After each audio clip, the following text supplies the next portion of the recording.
Welcome to ReVoicing the Future, a Women of NAMM podcast, presented by AKG. Just as one revoices a chord, ReVoicing the Future creates a completely new perspective on the invaluable notes that make up the whole. It will uplift women's voices in the music products industry, which have earned their time to be the root of the chord. Once a month, you can catch productive and valuable conversations with women working in manufacturing, retail, the nonprofit sector, music education, touring, and overall women who inspire us. Together, we can help shape the future of our industry, one interval at a time. This podcast is co-produced and edited by Natalie Morrison, Stephanie Lamond, and Julia Olsen. What's up, everyone? Welcome back to ReVoicing the Future. It's Natalie Morrison, and I'm with Steph Lamond, your co-producer and co-host sometimes. Whoop, whoop, whoop. We're back. Thank you all for your patience. We took a month off after the NAMM show, which was so much fun. So fun. Thank you to everybody who said hi to us too. It was such a trip to just like meet people that listen to this, and I know this has helped in any way. It was just fantastic. So I'm so grateful for everybody that told us that this meant anything to them. So it's just cool. So it's that little nudge to just keep doing it, right? We're doing something that's useful. So, yeah, totally. And for everyone who came out to our session on Thursday at the show, that was so much fun. And we were a little nervous going into it. Like, are people actually going to like resonate and participate? Yeah, this is a TED Talk. But people were really into it, and they were climbing their ladders and defining them. And yes, I love it. It was great.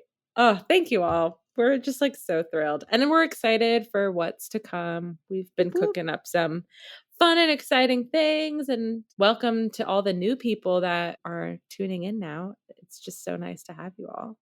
Yay. Yep. You are welcome. You are here. We want to know you, are excited to know you. Yeah. Message us. We'll have an email soon. I know. Yeah. We're growing up in the podcast world. Optimizing our systems. So we'll let you know when there's a way to know us. It'd be so fun to have people write in with questions, right? Or like topic suggestions or... Oh my gosh, yes. We can do that eventually. That'll be fun. Ideas. So start thinking of them now, everyone. Start getting those wheels turning. And today, speaking of NAMM, we have someone on that you may have heard speak at NAMM. Because I saw her speak at NAMM and she was phenomenal. And I already loved her, but that's partly why I was like, oh, she'd be so good to have on the podcast. And now we love her even more. And you are going to love her now that you will meet her in a moment. Tell us about her, Natalie. Who are we going to hang out with? Yeah, so we have Kenya Moses on the podcast for this episode. She is a professional vocalist in the bossa nova world, but she studied opera, all this stuff. I'm not going to give away her story. She's also a professional dancer. She owns her own marketing agency called ConsciousMark and CM Artist Management, and she is a public speaker and just loves sharing her knowledge with the world. Knowledge sharer was what she called it. She says that she's a knowledge sharer, and I just love that. Yeah, so we talk a lot about her journey and how public speaking has become part of her life and advice around that and networking. And it was just a really wholesome, wonderful conversation that I think is going to inspire a lot of people. I'm excited. Such good advice. And also we dig in a lot into that entrepreneurial path mindset. Like she's someone that's always followed her own path in terms of her career. And so it's very inspiring to those of us doing the same and or anybody approaching a more traditional career path with a creative mindset. She's just a wonderful person for everybody to know and to hear from. She's got a lot of knowledge to share. And she's just lovely. Yeah. So we're excited. Yeah, we're very excited. She's a local Bay Area gal. I met her through the Recording Academy stuff. And yeah, she's just been an incredible leader in our community. And I can't wait to share her with all of you now today. So let's not delay it any longer. Sit back, relax, grab a snack. Oh, yeah. You know. Anyway, we will see you next time. Enjoy. Woohoo!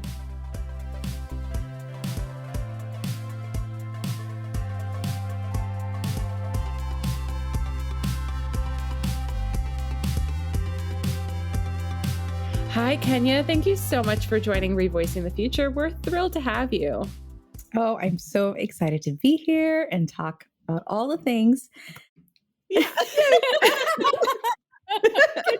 can't see us, but I'm clapping and I'm very excited. It's very fun. So, as we typically do, we always start our conversations and episodes and wanting to know your journey into the music industry. So tell us your story and how you fell in love with music. Oh, that's a long story. How much time do we have? As many as it'll take to tell. Yeah, don't try to shorten it too much. Well, I started out singing, and when I was really young, probably the story of many, many people, my grandmother was very heavily rooted in the church. And so I actually lived at a toggle. I lived in the Baptist church and I lived in a Catholic church. And so those were very different experiences, you know. And from both of those experiences, I just knew the connection I had was with the music, you know, singing in the choir and just seeing how it brought people together. And I just knew that that's something I wanted in my life. I didn't think, oh, I'm going to become a professional singer. That's what I'm going to do. But I knew that's what I wanted. And so growing up from the age 5 until I went into college, I was singing in choirs and choruses, did competitions and all those things, and primarily classical music. So what I am doing now is different, and maybe we'll talk about that a little bit later, but it's always been a big part of my life. And it's like a piece of my soul, you know. I can't imagine not doing it. And so from me being 5 years old and singing in church and then in school choirs and choruses, you know, it developed, and I've sung on opera stages around the world. And now I sing in clubs and festivals. And yes, the whole gamut. Yeah, so it's been quite the journey, and there's lots of twists and turns here and there, and periods of time where I just didn't want to sing at all.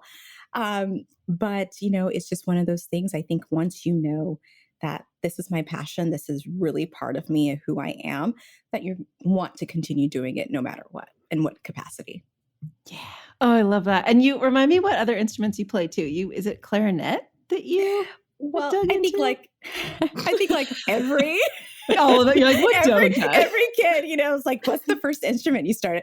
The clarinet, you know. Yeah. But, so I can play the clarinet at like, you know, a 3rd grade level. Okay, but, yeah. I did get a scholarship for the flute for college, so I do have a more advanced level in the flute, and then I play a bit of the piano and, you know, dabble in the other things and pretend, you know, I can air guitar, you know. But yeah, you can air guitar.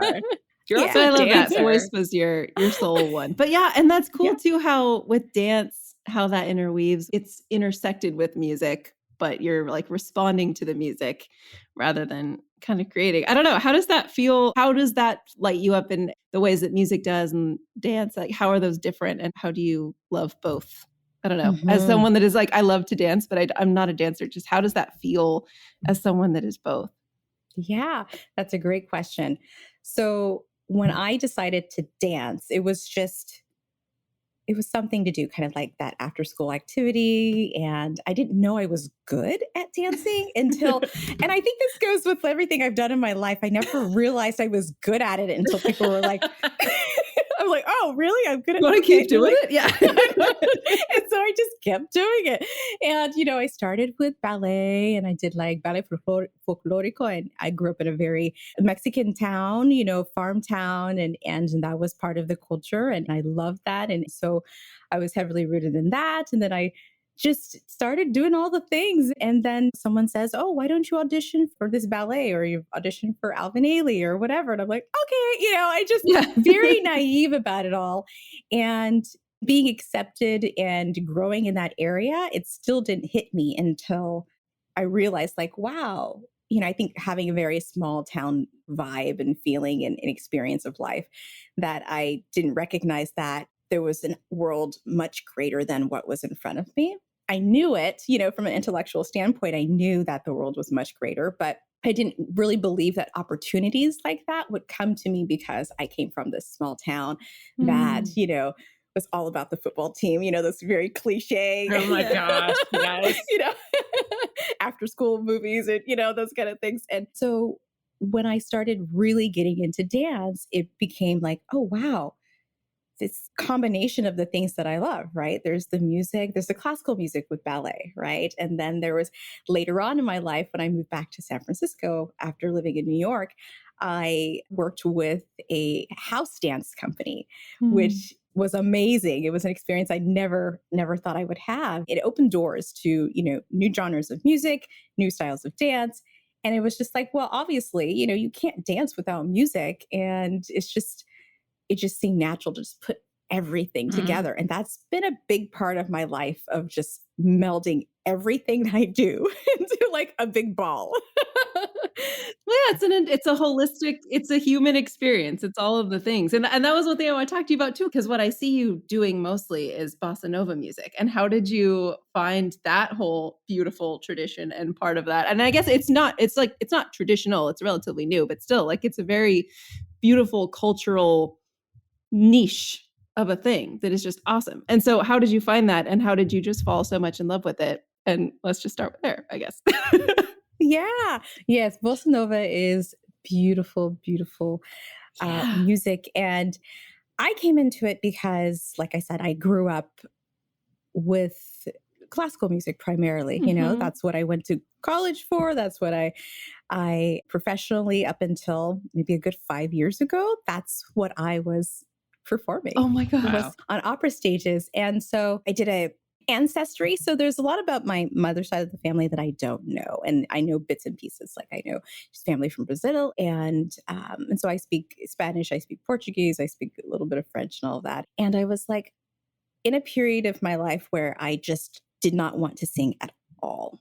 I was tired of the classical world for certain reasons. And then, and I was like, I'm not going to sing. I'm never going to sing again. This is it. I'm done.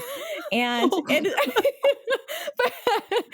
but like when you have a passion and you feel like something is really part of you, it comes back. It will always come back. And there was just like a little knock on my heart saying, Kenya, you need to be singing. And I'm like, well, I don't know what to sing. What do I sing? What do I do?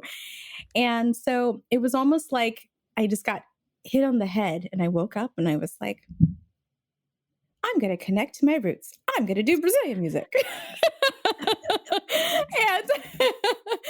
and it was like, okay, so what now? Like, Brazil, right? Yeah. Right? It's like Brazilian music, there's a big umbrella, it's not just this, it's just everyone thinks samba, and I'm like, I don't think my voice is well suited for samba, What is there? And I'm like, oh, well, how about some sort of jazzy thing? But my voice isn't like a traditional jazz voice either, And so I'm like, oh, what about bossa nova? It has that light, airy feeling about it, tells a story. And I think about my voice in the classical world is a light lyric soprano or soubrette voice, which is very light. Has all these little comprimaria roles, which are like supporting roles. Do you think of the ingenue in a movie? And so I'm like, maybe this is it. And so I was like, let's do an experiment. And so I called up some friends, and I just happened to know some of the most amazing musicians in the San Francisco Bay Area. And I'm like, hey, I want to do a show. It's going to be bossa nova. Never done this before. We don't need to rehearse. Let's just do the show. Oh my gosh. I love that.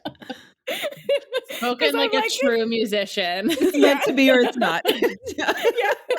Like, we don't need to rehearse. We don't need to do that. And so we did it. We did it at a place called Studio Grand in Oakland. It's kind of transitioned out of a musical venue. But at the time, I was like, okay, this is a great place. This is a great opportunity for me to invite my friends. And if anyone else decides to show up, then great. And we did that first show. And I remember a dear friend of mine come up to me and she's like, you found your thing. And I'm like, really? And I'm like, are you sure? And I thought, oh, wow. Okay. And I think as musicians, we often don't believe it when someone tells you like, oh, that was lovely. And you really enjoyed that. You're like, yeah, you're just saying that. Just because, trying to make me feel better,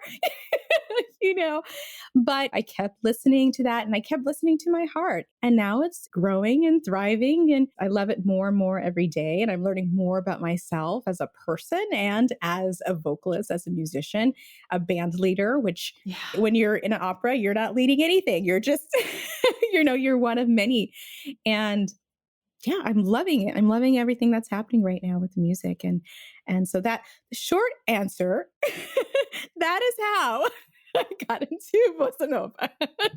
Well, and that's cool to think of that trajectory, because I love what you said too about being in church, because I feel not between two churches, but like I grew up, I guess, in Catholic church.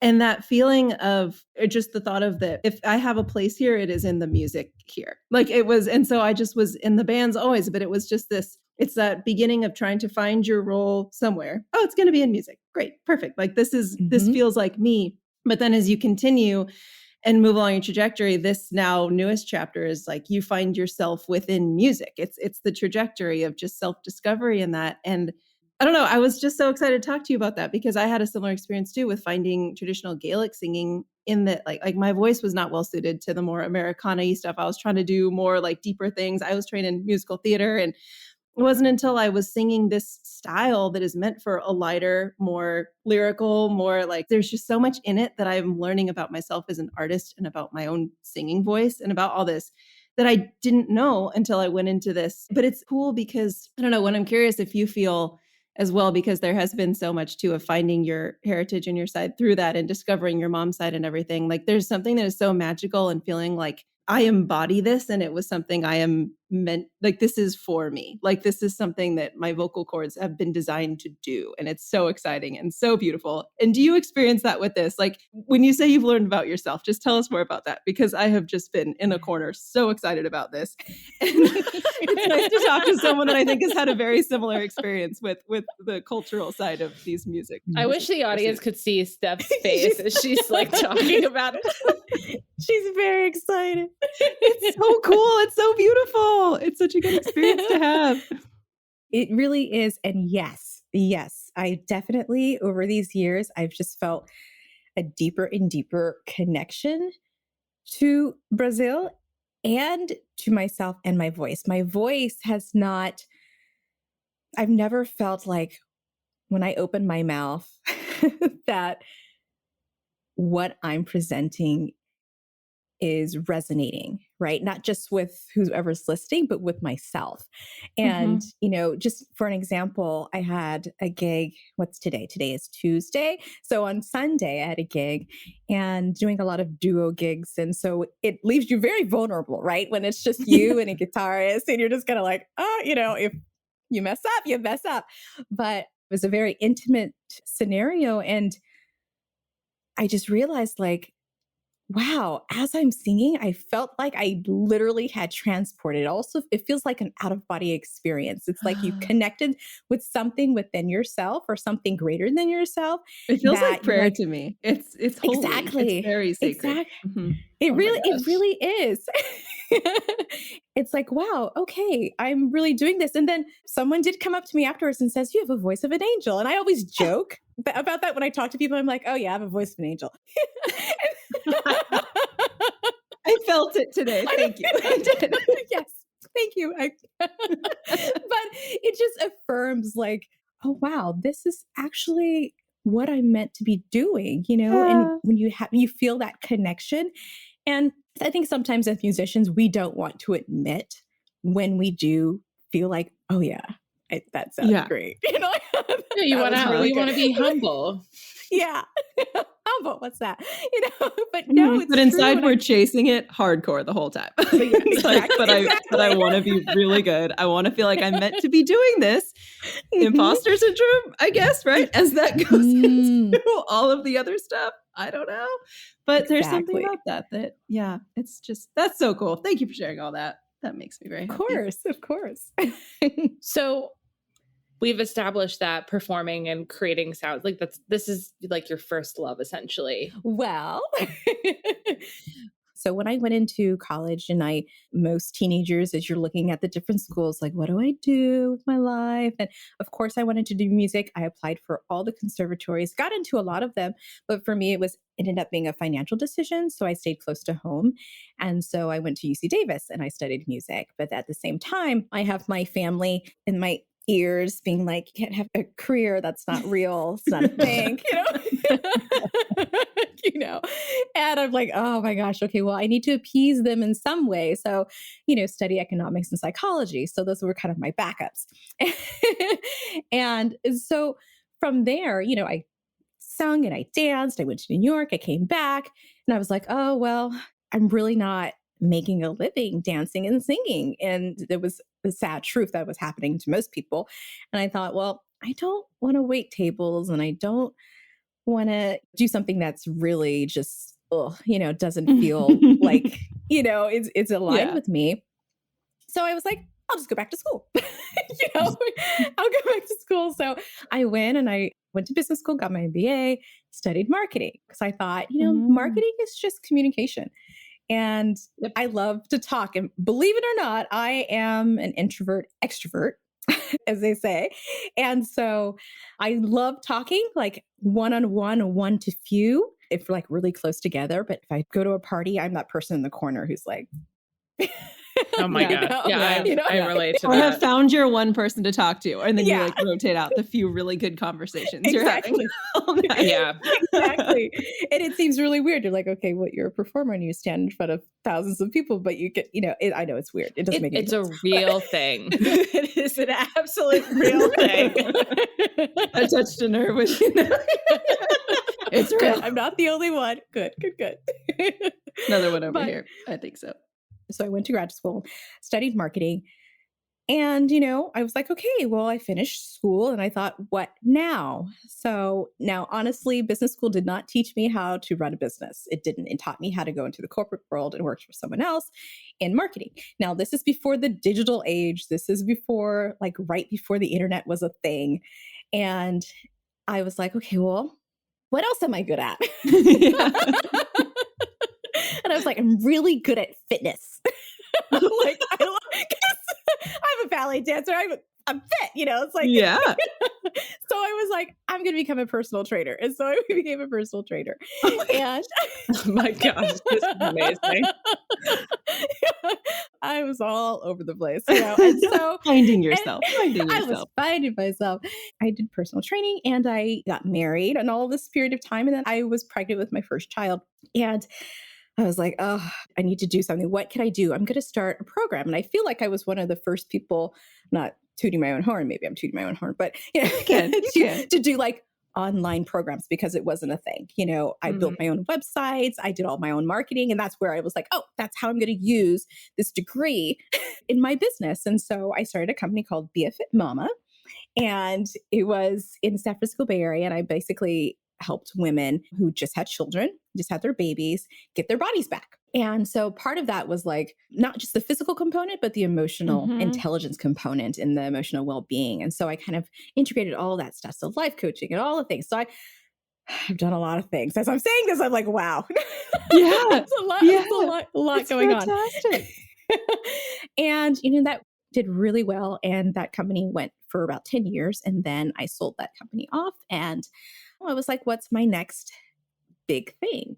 And so concurrently, all this was happening. I was like, well, let's look at marketing again. So I had a successful fitness company, right? And that was great. And I did all the things myself. So I'm like, why don't I offer that to other people? Let's offer marketing and website design to other small businesses. At first, it was like geared towards women business owners. And then I opened it up and it just kind of went from there. And that was way back in 2009, 2010 when I opened it up. So It's been a while. And so now I do all those things, marketing with nonprofits and corporate clients, and I do a lot of speaking and consulting, but I meld that all together, like I said, So a lot of that is like working with nonprofit arts organizations, working with creative businesses, working with musicians, and finding a way to integrate all of that together, putting all the things that I love in this just one little bubble. So would you say that because your organization's ConsciousMark, is that ConsciousMark artist management as well? Like, are those two, is it branded under the same name, just like one's for artist management and the other one's more marketing focused? Exactly. So ConsciousMark is like the umbrella, and then CM Artist Management, which means ConsciousMark Artist Management, is right underneath there as a subsidiary, if we want to be fancy. I love that. That's so cool. What does ConsciousMark mean?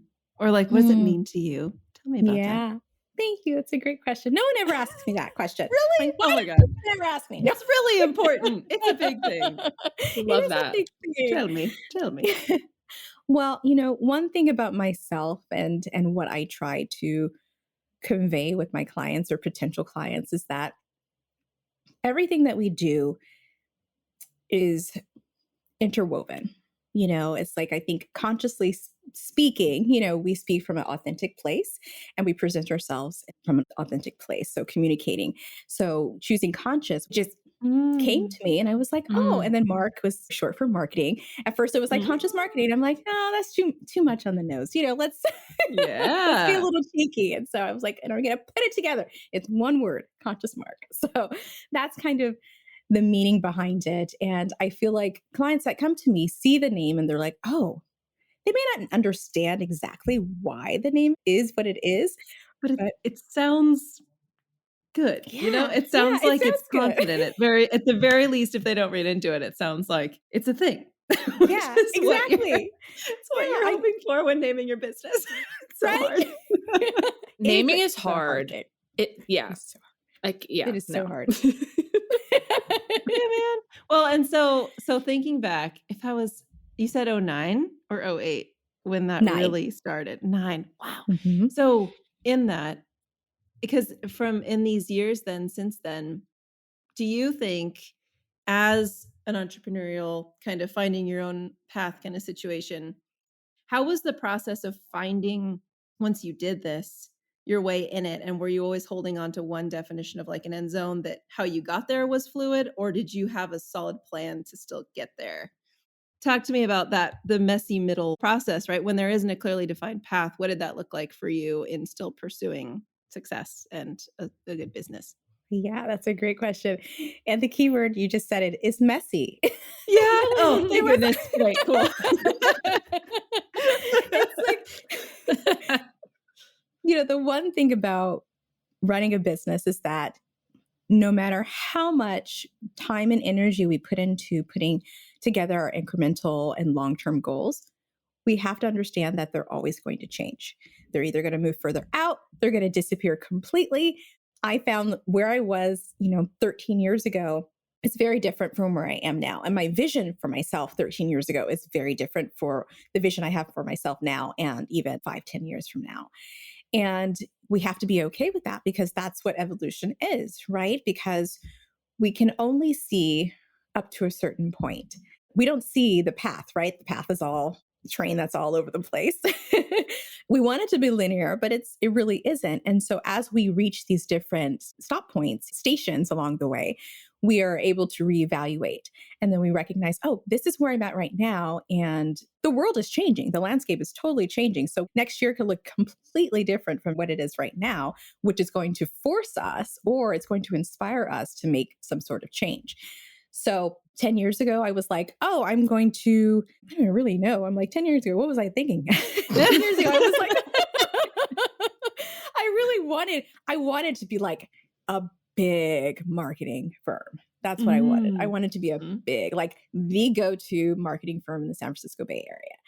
And then, now I'm like, you know what? I love being a boutique firm. I love consulting more, and I love presenting. I love speaking on stages. And so that's really what I love. And it took some time for me to settle into that place because I wasn't quite there yet. So I've spoken on hundreds of stages, but the level of connection and passion that I have for it now is it's vastly different than it was then. Before it was like, oh, you need to speak on the stage in order to get clients, and that's how you're going to do it. Exactly. Yeah. Like, but whatever. Now I'm just the love. That's cool. Now I'm just like, I just want to talk to people. The more the merrier, It's fun. And so I don't know if I answered your question, but like, I think that's totally. Yeah. Okay.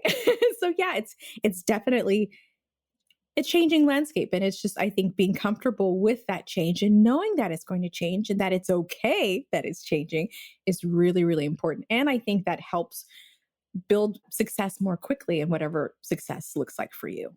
Yeah. It's almost being so conscious of the present, being confident in what you are, at least in that, like what you are doing that helps you still move along. And so in those periods too, was there anything that was really helpful for you in keeping your focus on knowing what that was, right? That you wanted to do as you were shifting from thinking you wanted to be the biggest firm in the Bay Area to, oh, I like doing this way. Like along that process, were there things or I don't know, books, anything that it just comes to mind of how did you keep yourself grounded in that granular mission so that as you figured it out, you had your, I guess, bowling bumper walls, right? Like what helped keep you in that? Well, I would say the number one thing that kept me focused were my children. So that's cute. So in all these years, so I have as of tomorrow, my eldest will be 15 years old, which is just like happy birthday. Oh my gosh. Oh, driving's coming. Wow. Oh, no. Maybe I'm not like, for Barry, kid. I want to get to a point where it's like, okay, everybody gets a driver. Yeah, exactly. One day. Add that to the business goals. Just the cars for everyone. Everyone gets driver. Oh my gosh. But so 15-year-old and almost 14-year-old, so they're very close together. They've really they're my grounding stone. They're my foundation. And everything I do is for us. They're looking to me as an example. And all of this, I got divorced when they were very young. And so, I'm a single mother. And so it's just very conscious of me to create a path for myself that was not only replicable, but also consistent and just inspiring, because I want them to look at me and look at our life and think, oh, wow, mama did all this, doing all these things, right? But she did it not just for us, but she did it for herself, and she loves it and she enjoys it. And so number one, it's like them. They're always like, I'm like, is this the right thing for us? Is this the right thing for me? And then utilizing all the resources. There's plenty of people. I find inspiration in absolutely everything. And so for myself, like you would think, okay, you're running a marketing firm, you probably read lots of marketing books and yeah, I read lots of books and go to lots of conferences and do all that stuff. But honestly, I learn the most just by being out in the world and connecting with people who are outside of what I do, because I'm like, oh, they have such a different perspective of life and of business. And so it's just kind of like diversifying all of my community of people and making sure that I'm not staying, just, with a bunch of marketers, which is not as exciting as it might sound. So, you find opportunities to connect with other people who are outside of your industry and, have those kind of conversations. And that helps inform like what we're more passionate about and how we want to better serve in the world. So that's what I try to do, and just experiencing life and experiencing the different facets of business. I think that's really important for everyone, no matter what your industry. I love that.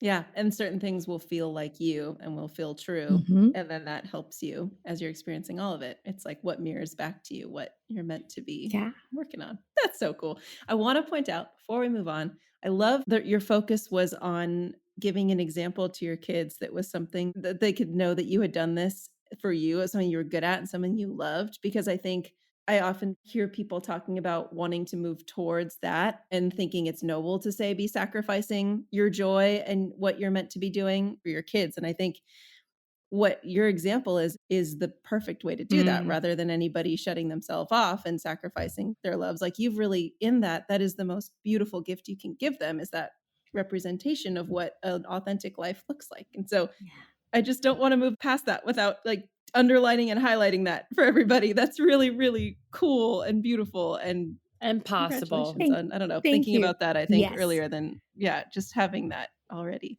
So that's cool. Thank you, Natalie. Yes, exactly. definitely possible. One thing that keeps a lot of people, and particularly women, from going after what they really want to do in life, especially when they have children, is that they don't think it's possible, right? We talk about, oh, you can have it all and blah, blah, blah. And I'm like, yeah, maybe you can have it all, but maybe not necessarily at the same time. But, it's really important that we hold true to ourselves. Like, it is possible. And I think we've been conditioned, I think, as a society to believe that we can only do one thing, right? You have to, I grew up in that world. I grew up in a world where it was like, pick one thing and that's what you're going to do. My family really thought I was going to be a doctor.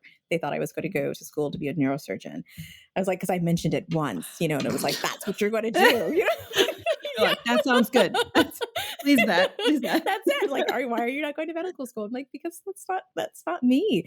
And so I think that just understanding and recognizing that it is possible, not just, oh, it's that person. Oh, Kenya can do it because her circumstances are unique or whatever. And I'm like, no, like, it's totally possible. It's completely possible and within the realms of possibility. So don't short yourself by not allowing yourself to experience something that would bring you joy. Oh, I love that.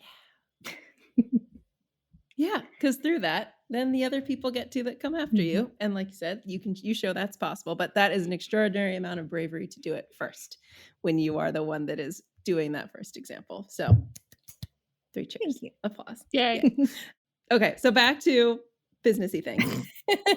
At NAMM, you did an incredible talk about marketing with small business. It was just business in general, but so many people in the audience seemed like they were small businesses. They were music stores. They were people running all these companies that were trying to tackle their own marketing. And it was really, I don't know, you're an incredible speaker, but watching how you were able to kind of relate to all these different businesses that were coming at you with really specific questions and just, I don't know, you made everybody feel so seen. And like you have a really wonderful way of speaking. And so you said before how that you loved it, but just how did that aspect start of it? Was it really just that was a thing to be the thought leader, to be out in front of people being like, you should hire me for these things? And how did that progress, I guess, to being a real love and a passion point for you? Because it's so cool. So just what was that little mini trajectory, I suppose, within your larger business plan? So NAMM, you've been to NAMM, and NAMM is just fun. And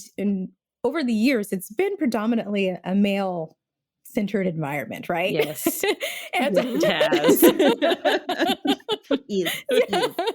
So, over the years going and my partner is a drummer and he's endorsed by a number of companies and all that. And so I would go primarily for him.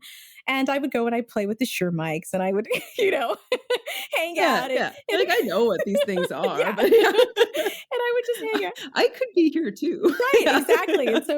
And I was like, oh, I didn't realize there was education. Oh, and education is a big thing. I say, like, on my LinkedIn profile, it says I'm a knowledge share. And I chose that because I love to talk about stuff, things that I know about. I'm like, let me just tell everybody about it. And I love that term. And I went and I'm like, oh, they have all these educational sessions. And so it was kind of mulling in my head for a couple of years. And I think with the pandemic happening and then having the June NAMM and then like, the virtual it's like, oh, how can I'm like, I want to be a part of this. And so I was like, you know what? Doesn't hurt. I don't know who to contact. I'm just going to shoot an email out and see what comes back. And I got a response. And I was like, oh, that's cool. And it's a little different than how I would normally reach out for a speaking opportunity. I wasn't expecting to get paid. I wasn't expecting anything of it. I was like, I feel like this is a community of people that I talk to all the time about marketing their business, marketing their music business. And I'm like, there's such a shortage of music specific marketing. I mean, there's definitely out there, but specifically, I think for brick and mortars and distributors and that sort of thing, I was like, I feel like this is something that would be well received. So I'm going to put this out there. I'll put together this talk and see what happens. And so they're like, yeah, sure. And I thought, I'm going to be on a little stage. I'm going to be in a little room somewhere. I didn't know where I was. Yes. I didn't know where I was until like, I don't know, maybe a week before. I was like, where is that stage? And I was like, I don't remember where that stage is. Yeah. And I was like, are are they sure? I mean, like I've stood on stages that big before, but I was like, oh, this is no one, and it, in a new setting, and I was like, and I'm also a woman of color. And then I was like, okay. I'm like, oh, all right. Oh, I guess we're doing this. So let's just do it. Yeah. And so for me, the process was like inspiration, right? It was an inspired action. It was like, I'm going to do this because, I've spent time at the NAMM show and I love the NAMM show, but I think I have something to offer. So let's put it out there. Mm-hmm. And then, that week leading up to it, it was like, oh yeah, I'm doing this talk. And I honestly, I never get nervous when I speak, except for the NAMM show. Wow. And I was like, this is weird. This is a strange feeling. I wonder, was there part of it because it was music? Was it something that is like your soul place? So it was like, no, these are also kind of my people and I really want to be good. Exactly. Or it's going to mean more. It's going to hurt more if I'm not accepted, and it's going to mean a lot more. Yeah, yes. Exactly. Yes. Exactly. You hit it right there. It was like, I was like, oh my gosh, I was literally shaking. My partner was like, it's okay, you're going to be great. And I'm like, he's like, you do this all the time. And I'm like, I don't know why I'm nervous about this. What if I suck and they don't like me? And, it was, and I'm like, it was one of those things. And it like leading up to it. And it was so funny. I was nervous and shaking. Literally, they handed me the mic before walking on stage. And as soon as they called my name and I walked on stage, it was gone. It was like, you drop right into yourself and you're like, this is what I do. This is what I love to do. And I'm like, look at all these people that I can share my knowledge with and help and support. And it's like that, all that energy, all that anxious energy, was put into the work. And so then I did it. And it goes by in a flash, Yeah. I think it was so fun. Yeah. This conversation is so important too. And I want to dive into this a little bit more because there's so many women out there also, and just public speaking in it as a whole is a very daunting experience. So for you, I'd love to hear your perspective, because you touched on the fact that, well, this year in particular, I felt like there were a lot more women speakers at this show than I've ever seen before. And I've been having other conversations with women in the industry. These talks can be very daunting, and these experiences and opportunities can be very daunting. So what tips and advice can you give so more women can feel confident speaking in front of a group, but also presenting maybe in a smaller room or even leading meetings in their day-to-day jobs?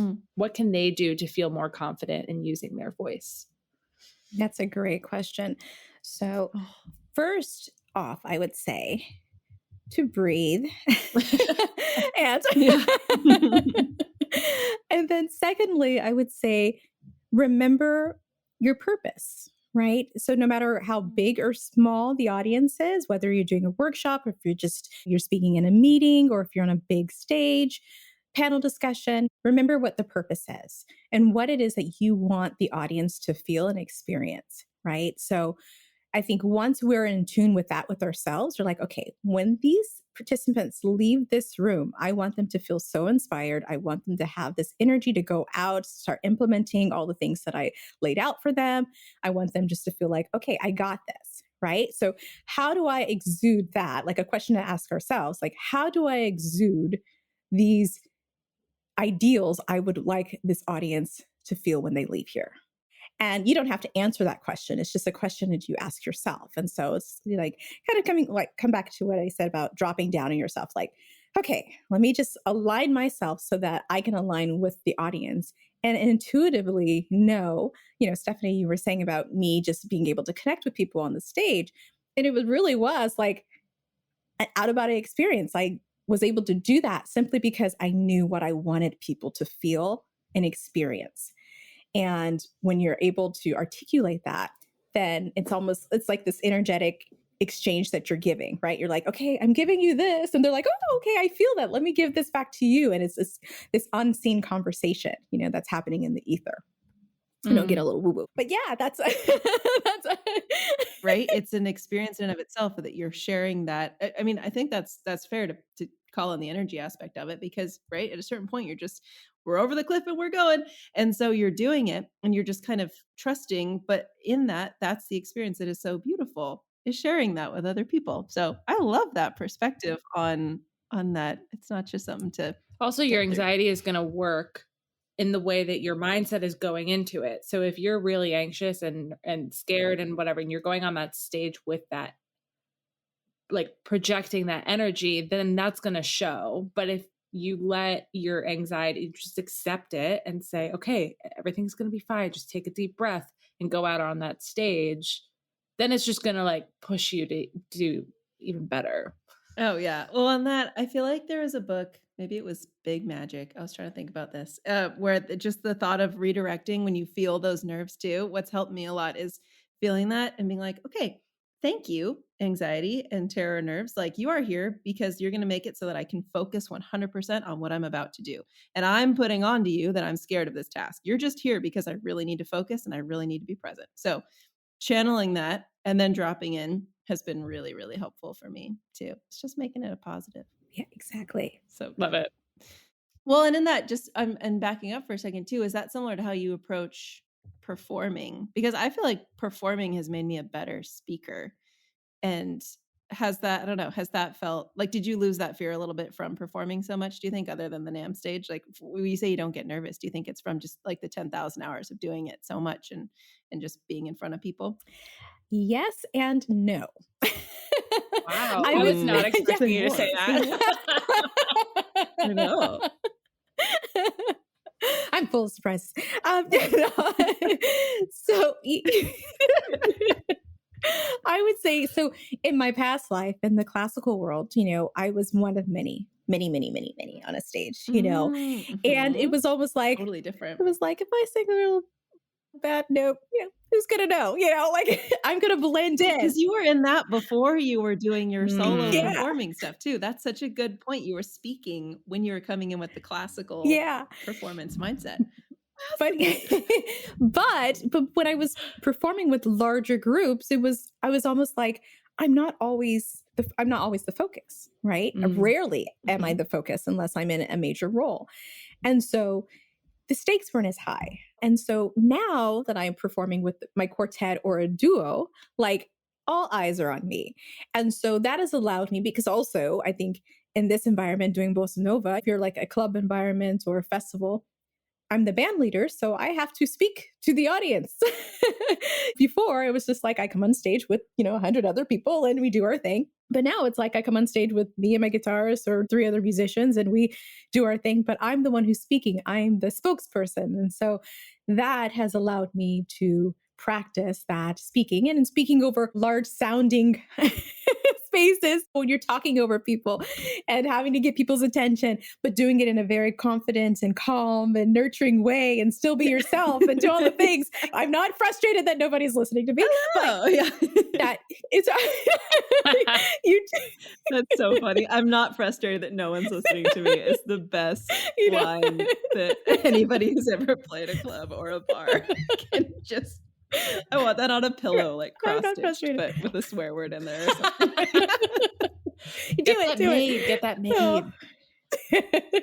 No. So from my experience now in the last handful of years, that really has amplified my ability to feel like I can command the stage in a more confident manner, because it just allows me to, what did they say, water off a duck's back when maybe you're not getting everyone's attention or they are, and everybody's really, listening to you intently. That's wonderful. So I think it works both ways, right? With the large group, you get more comfortable being in front of a large group of people, right? And then you don't feel as concerned that everybody's got their eyes on you. So it's like, yeah, I'm going to go and float around on stage. But then when you are just you or a small group, then it forces you to be bigger. It forces you to grow a little bit more and be more confident. And so I think both of those experiences have helped with my speaking. I love that. Oh, that's so amazing. And real quick too, how would that even then tie in? One thing we talk about so much in music as well is that networking aspect, and that it is so relationship oriented, and that authenticity is the best way to do that, right? And just I don't know, you are one of my favorite people I think I've met in the last few years in the industry. And just you're one of those people that is just like that safe space whenever you're in any room. That's funny we talk about being the person in the corner, but like I just like anytime I'm in anywhere with you, like you are the safe space person to go to. And so what I imagine that you overall, I see you being very, very good at this skill of relationship building and networking and all of that, just as, and so in that, I guess quickly, it doesn't need to be a huge thing, but is that just kind of who you are, and or how did you work on that skill in a way that other listeners might help to cultivate in their own relationship building in music? Yeah. So I would say it's a combination of things. I would say, yes, it's partially, that's just who I am. I'm that person everyone calls and wants to talk to about all the things. As I was telling you my story about kind of the trajectory of how I've come to where I am today, part of that is that I also am a life coach. And so when you're writing that list, I think everybody does this at some point in their life. What are the things I'm good at? Those who want to start a business, what are the things? And for me, it was listening and holding space and understanding that just because you're in the room doesn't mean you need to be talking. and so for me, like in a networking standpoint, like when I walk into the room, so first and foremost, yes, I did say I'm an introvert, extrovert, and networking can be like, oh my gosh, I have to network. So it is like a grounding sort of thing before you walk in the door and you're like, okay, I know why I'm here. I'm here to connect with people and I'm just going to be myself, right? And so allowing that to come out as naturally as possible and breathing through it and then taking space when you need it, because sometimes it gets a little much, right? If you walk into a room and the energy is really, really high and you're like, I am just not there. let me just step off to the side here. Then you do that, right? Always take care of yourself. But when you get into a position where you're speaking with one person or multiple people, I think it's just really important to listen. And you don't always have to contribute to a conversation if you don't have anything to say.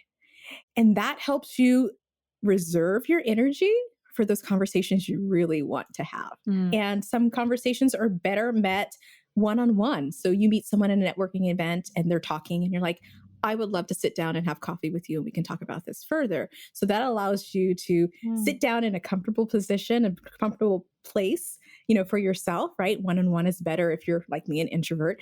Or, just you find another opportunity so you can build on those conversations. So it's like not putting pressure on yourself. Being in the room sometimes is enough. And I've learned that for years and years and years doing it. It's like showing up is sometimes the hardest part. It's just getting in the door, stepping your foot through the door and saying hello. And then sometimes that's all you do all night is you say hello and you smile and you listen. And then sometimes you're like, oh, I have so much to say about this. So let's have this conversation. And that's okay. That's great. But I think giving yourself permission to just be wherever you are, but just be present no matter where you are, whether that's just listening and being attentive or having these in-depth conversations, just recognizing that like, it's okay for me to be in either of those places. Oh, that is amazing advice. And much needed advice. I think people need to hear. It's true. It's a very different perspective of the networking side that I don't think we've necessarily talked about that often here. All right. So final question to kind of wrap this amazing conversation up. And I'm just going to be asking this for a friend because I was looking at Steph to see if she would react to that. I love it. Basically, how do you juggle it all? So you're gigging constantly, you're running your own business, you're a single mother, and you're involved in the San Francisco community. So what does balance look like for you? That's a great question. And in 2017, I wrote a book called The Single Mama's Guide to Getting Shit Done. I'm sorry for the profanity. Self-care for personal transformation. No apologies. Oh my gosh. I did not know that you were a published author. My goodness. We will link it. And so that's actually one of the big parts of my life. So when we talk about what are we good at, I'm not saying that I'm great, amazing at balance, but that's a big part of the most important part of my life is maintaining balance and finding ways to maintain that in this ever-changing world, right? Because things are changing constantly. I've got the kids, I got the business, and there's the music, it's a lot. It's a lot of things happening. But what I will say is that I live by my calendar. And I know some people don't like to use calendars, and I actually write things down. Every Sunday, I write down everything that I need to do for the week. I put them in little buckets, from my appointments to my to-do list, all those things. I write it down, and then I put it in my phone. And it's like this muscle memory, right? When we write something down, you're much more likely to remember it. And so I live by my calendar. If I don't put it on my calendar, it's not going to happen. I mean, it might, a miracle might happen and I just happen to remember it. But it's allowing me to basically determine what's important and what's going to take up my brain power and my brain space. And so not am I just putting down all the work-related things, but I'm putting down all the self-care things. So that means when I wake up in the morning and I'm going to meditate, my alarm goes off and it says, it's meditation time. And then I set that time and I do my meditation and then I do my exercise and then I get the kids ready. So whatever your day looks like, it's really about mapping it out and then making a point to do that. Because I think oftentimes we're like, oh, there's no self-care things I need, right? Like a shower is good enough for me, and it's like, no, what do you need? You need to take a walk in the middle of the day. Schedule that. Things that are going to bring you peace, things that are going to allow you to connect with yourself, to help let whatever stresses of the world just kind of wash away. It's really important that we tap into ourselves and say, okay, what do I need? What do Natalie, what does Stephanie need? What does Kenya need for her day to be successful? And for you, when you put your head down at night before you go to sleep and say, oh, wow, that was a successful day in me taking care of myself along with all the other things that I need to do. And so the more we're able to do that, the more balanced our life will feel. And it opens up opportunities for you to do even more. People often ask, how do you do so much stuff? And I'm like, this is how I do so much stuff. And then at the same time, being okay with taking things off of your calendar. We literally said that at the same time. I was just like that, yep. We guys want to do all the things on our calendar, right? Sometimes we just have to check in and be like, I think I need to let this go, or I need to push this meeting back. If something doesn't feel good, if something's bringing you anxiety, angst, get rid of it. Get rid of it, push it back, do whatever you need to do in order for it not to be encroaching upon your space, upon your emotional health, right? Because that's what happens. Stress is the leading cause of almost all the illnesses in the world. It's like we have to really take hold of our own personal emotional well-being. And I think that's the first step is really just, we map out our days, be flexible, right? Things are not set in stone because just write it in pencil. We can easily erase that, cross it out. Because the world's going to keep going and nothing bad is going to happen if we have to push back a meeting. So I would just say, map things out, make sure you take time for self-care and be okay with making changes because there's nothing wrong with that. Beautifully said. I love it. Well, thank you. Thank you, Kenya. This was amazing. So much. You're very welcome. You guys are awesome. This was great. Thank you for the opportunity to speak with you and share a little bit about myself and how I get through the world. And yeah, this was really great. Thank you for instilling your wisdom. I'm excited for everyone to hear. Yeah, so many great little nuggets in there. So I can't wait for our people to hear it and to share you with them. Thanks, Kenya. Thanks for listening to this episode of ReVoicing the Future. You can subscribe to the podcast on all major streaming platforms or visit our website. Be sure to follow us on social media to stay up to date on all things Women of NAMM. This episode was co-produced and edited by Natalie Morrison, Stephanie Lamond, and Julia Olsen. Together, we can help shape the future of our industry, one interval at a time. See you next time.